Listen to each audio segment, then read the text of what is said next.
కేశైపేట అనే గ్రామంలో కోడళ్ళు అత్తను హింసించుతున్నారు. ఆ పాట చూద్దాం.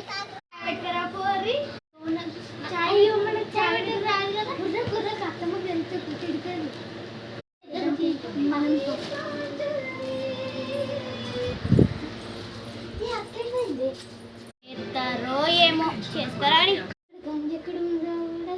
ఎలా చేద్దాం కానీ గిన్నె ఎక్కడ ఉంది పెట్టడానికి?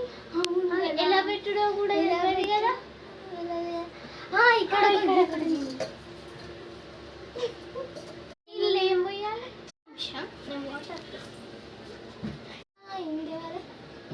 వాటర్ పోయాలి. ఇక్కడ చక్కెర ఎక్కడ ఉంది? ఇక్కడుంది. ఇది అదేనా? ఇదే చూడు, ఇగో చక్కెరే తెల్ల ఉంటాయి. చక్కెర ఇది చక్కెరే అయితే వేసేస్తా.